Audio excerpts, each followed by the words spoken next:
You can't write code. You're not an engineer. You're not a designer. You can't put a hammer to a nail. I built the circuit board. The graphical interface was stolen from Xerox PARC. Jeff Raskin was the leader of the Mac team before you threw him off his own project. Everything, someone else designed the box. So how come 10 times in a day, I read Steve Jobs as a genius? What do you do? I play the orchestra. And you're a good musician. You sit right there. You're the best in your row. Wozniak loved it. He said you did an amazing job. So is that kind of just like the seal, the deal moment, ultimate goal accomplished? No, it's honestly not something I put any thought into before I heard he liked it, but it's great that he did. It was not at all my priority to make him happy. It was mostly my priority to make Danny Boyle happy. The fact that those two things converged is a very fortunate occurrence. I know you spent a lot of time with Wozniak. What did you learn from him or use in the film? The way he talked about computers is probably the thing that I found the most absorbable for the performance.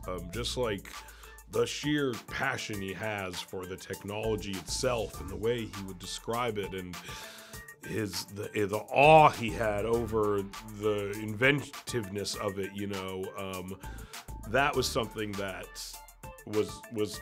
I was actually able to apply to the performance. I mean, he was like the tech guy, and Jobs was very much, it was like brains versus bravado. Yeah. And obviously for the audience, you see how they're both equally important, but do you think one is a little more important than the other? They're both important at times. I think brains are probably more important in the long run, because someone needs to come up with stuff. Bravado does nothing on its own, but as far as making something truly revolutionary happen, I think you need a certain amount of delusion to go along with your actual abilities. And what are you hoping that audiences really connect with as far as the Steve Jobs story?